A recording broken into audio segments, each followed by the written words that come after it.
आप एक जबरदस्त रिवीजन शेड्यूल का इंतजार कर रहे हो, क्योंकि कुछ ही दिन है सीयूईटी एग्जाम दूर और सबको रिवीजन अगर आपने सही से नहीं किया तो सिलेक्शन नहीं होगा, और रिवीजन कर लिया तो सिलेक्शन पक्का। चलो बताते हैं कैसे। बहुत इजी प्रोसेस है, बहुत इजीली आपको कर सकते हो अगर ये करना चाहो तो। बहुत मुश्किल नहीं है, क्योंकि मैंने बहुत सारे गवर्नमेंट एग्जाम्स क्रैक किए हैं। सीयूईटी छोड़ो, यूजीसी नेट असिस्टेंट प्रोफेसर का एनटीए जो ही एनटीए ही कंडक्ट करवाता है, वो भी एग्जाम हम कंडक्ट कर चुके हैं और आपको लगातार अपडेट देते रहते हैं। ये याद रखिएगा, रिजल्ट मोटिवेशन के लिए आप देख सकते हो। पहला स्टेप आपको कहूं या दूसरा स्टेप वो ये है कि आपका टाइम टेबल 25 डेज के लिए क्या होना चाहिए। आपने अभी तक क्या किया होगा, अपना 3 पार्ट डिवाइड किया होगा। एक जो है स्ट्रॉन्ग पार्ट है, दूसरा वीक पार्ट है और तीसरा मॉडरेट है। यानी उसमें आधा ठीक है आधा खराब है, मतलब टोटल हमने गड़बड़ नहीं कर रखा है उसमें। वीक वाले पोर्शन के लिए आपको याद रखना है, टाइम टेबल को डिवाइड करना है 60-20-20।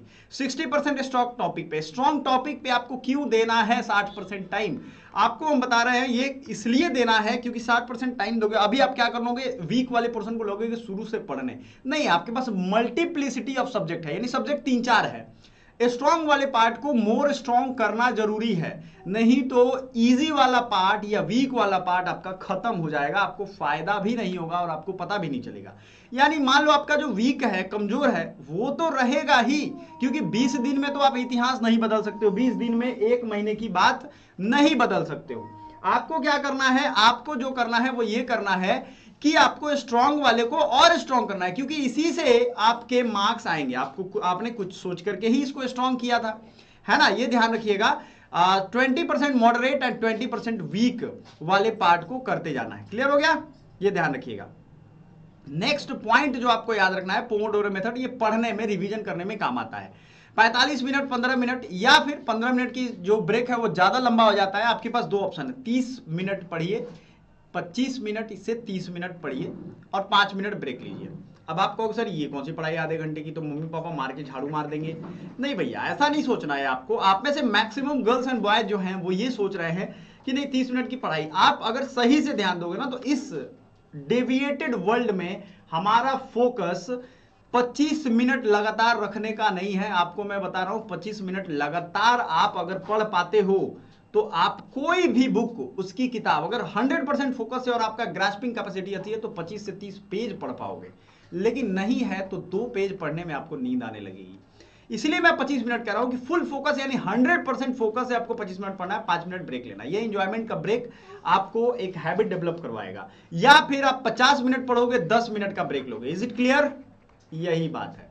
तो पोमोडोरो मेथड का यूज करना, ये साइंटिफिक मेथड है, मैंने नहीं बनाया भाई, इसे बहुत पुराने टेक्निक के रूप में यूज किया जाता है। और आप देखोगे अक्सर जो लगातार पढ़ने वाले बच्चे हैं वो एक समय के बाद उब जाते हैं। मैंने एक बार अपने जीवन में लगातार 17 दिन तक बड़ी गजब की पढ़ाई की थी और 17 दिन के बाद ऐसा मन उबा मेरा कि उसे रिकवर करने में 5-6-10 दिन लग गए। तो ऐसी पढ़ाई का कोई फायदा नहीं, उससे बढ़िया है ब्रेक ले लेके पढ़ो, संडे को एंजॉय करो। क्योंकि जब भी आप मोनोटोनस, आप किसी चीज को बोरिंग खुद बनाते हो और बाद में कहते हो यार ये तो बड़ा बोर काम है, नहीं, ऐसा कभी नहीं हुआ। आपने बनाया है तब वो बोरिंग वर्क की कैटेगरी में आया है। 60-20-20 का रूल याद रखिएगा, ठीक है, क्लियर है आपके अपने, क्योंकि टाइम हमारे पास लिमिटेड है। आप स्ट्रॉन्ग को छोड़ दोगे, वीक को सोचोगे कि 20 दिन में तीर मार ले, पॉसिबल ही नहीं है। ये बच्चे गड़बड़ करते हैं। अभी आपको रिवीजन पे फोकस करना है, नई चीजों को पढ़ने पे नहीं। अब आते हैं आपका सेक्शन वाइज आपको क्या क्या करना है। Current affairs, logic, tricks, quant के फॉर्मूला, आपके जो भी फॉर्मूले होंगे, ठीक है ना, टेक्निक्स होगा, आपके पास याद करने का टेक्निक होगा, आपके पास याद करने का ट्रिक होगा, आपके पास पढ़ने का या कुछ करने का मेथड होगा। इन सब चीजों को जब आप करोगे तब आपको पता चलेगा कि ये सारा का सारा आपके फेवर में आ रहा है। अब मान लो आपने कोई 50 पेज की किताब पढ़ी है जिसमें आपका पूरा सिलेबस कवर है। एक एग्जांपल दे रहा हूं मैं, मेरे पास 10,000 एमसीक्यू हैं, 10,000 अलग अलग सब्जेक्ट के। वो एमसीक्यू इतने ज्यादा इंपॉर्टेंट है कि इन सीरीज में आपको बहुत काम आने वाला है। बहुत सारे वीडियो में मैंने दिखाया हुआ है, जैसे रीजनिंग का, मैथ का, जीके, जीएस, इंग्लिश, सबके अलग अलग सेक्शन वाइज हमने 10,000 एमसीक्यू रेडी करवाए हैं आपके लिए। बहुत सारे एग्जाम में वो काम आता है, आपके भी एग्जाम में वो काम आएगा। बात समझिएगा, यहाँ पे जनरल टेस्ट है या लॉजिकल ट्रिक है या क्वांट फॉर्मूला है, इससे आपको क्या समझना है। ये जनरल टेस्ट का सिलेबस ऐसा है कि अगर माइंड मैप का यूज आप नहीं करोगे तो आपको रिवीजन करने में फिर से 1 साल लग जाएगा। आपको 100 ट्रिक्स का यूज करना ही करना है आपको करंट अफेयर्स डेली पढ़ना ही पढ़ना है। एनसीईआरटी बेस्ड की कॉन्सेप्ट एंड पीवाईक्यू आपको पढ़ने हैं। लैंग्वेज में रीडिंग कॉम्प्रिहेंशन है, तो रीडिंग कॉम्प्रिहेंशन यानी कि न्यूज़पेपर आपको रीड करना ही करना है, आपको पढ़ना ही पढ़ना है। आप अपने रीडिंग हैबिट को ठीक करिए। आजकल के बच्चों में एबनॉर्मलिटी ज्यादा है, वो ज्यादा परेशान रह रहे हैं, पहले से ज्यादा फ्रस्ट्रेटेड रह रहे हैं बहुत कम एज में। क्यों? रीडिंग हैबिट उनकी बड़ी गड़बड़ है। गार्जियन का अलग प्रेशर है, उनका अपना सेल्फ का अलग प्रेशर है, वो अलग दुनिया में जी रहे हैं। मोबाइल वाले इस वर्ल्ड में सोचने की शक्ति कम हो रही है, क्योंकि मोबाइल ही अब सोच रहा है।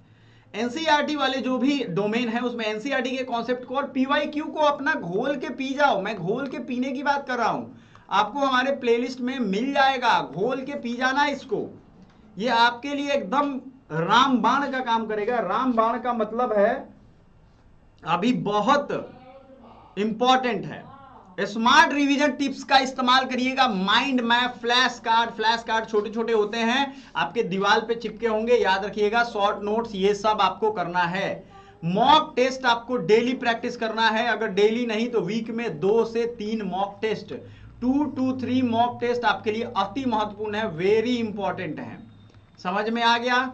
ये आपको करना ही करना है। Revise from your own summary notes और पीवाईक्यू, आपके अपने नोट्स इस मुश्किल समय में आपके बहुत काम आने वाले हैं। समझ में आ गया ना? इस मुश्किल टाइम में बहुत काम आने वाले हैं आपके। ये इतनी इंपॉर्टेंट चीज बता रहा हूं ना, बस बता रहा हूं एक लाइन में, लेकिन आपको मिस्टेक्स जो अवॉइड करना है, न्यू टॉपिक्स आपको नहीं फोकस करना है ज्यादा। Don't over stress, slip up, सो नहीं रहे हैं, 2-4 घंटे सो के एग्जाम देने पहुंच गए। मुझे आज तक ऐसा बच्चा कोई सीरियस अच्छा रैंक वाला नहीं मिला जो 4 घंटे सो करके एग्जाम दिया और टॉप किया हो। नहीं, वो नेचुरल हैबिट से जो पढ़ने वाले बच्चे हैं वही टॉप कर रहे हैं। हाइड्रेटेड रखना है अपने आप को, पानी नहीं पीते हैं बच्चे। आप देखोगे वो रूम का भी हाल ऐसा करके रखते हैं कि हर तरफ से निगेटिविटी ही आ रही है ना? पानी पी नहीं रहे हैं, खाना सही से नहीं खा रहे हैं, मैगी पे जी रहे हैं। तो इस तरीके के हालात में आप नहीं कर पाओगे। जब बॉडी में आपके पढ़ने वाले हालात नहीं होंगे तो माइंड आपका बॉडी से कनेक्ट नहीं करेगा और चीजों को याद नहीं करेगा। ये एक साइंटिफिक मेथड है, याद रखिएगा। आपको सोना है। दुनिया में जो बहुत बड़े बड़े टॉपर है, वो 8 से 10 घंटे सो करके और वो टॉप कर रहे हैं। बड़े बड़े यूपीएससी, आईआईटी, जेई या नीट का एग्जाम आप देखोगे, आप कहोगे नहीं सर कोटा में तो बच्चे सुबह से लेकर के शाम तक पढ़ते रहते हैं, लेकिन भैया वो 8 घंटे सोते हैं। ठीक है, ये याद रखिएगा। ये नहीं कि वो जागे रहते हैं, 2 महीने से जगे हुए हैं, ऐसा कोई नहीं करता है। ठीक है, न्यू टॉपिक आपको नहीं पढ़ना है। आपको अगला एक वीडियो मिलेगा, uncovering the best CUEC study resources. आपको कहां से स्टडी रिसोर्सेज बेस्ट यूज करके आप निकाल सकते हो, वो आपको मिलने वाला है। अब मेहनत आप कर चुके हो, अब दिमाग से खेलो, दिमाग को अपने रेडी करो। रिजल्ट माइंडसेट रेडी करना है आपको। इसकी एक वीडियो आएगी कि रिजल्ट माइंडसेट क्या होता है, रिजल्ट वाले बच्चे कौन होते हैं और किनका रिजल्ट होता है। Thank you so much, bye for now.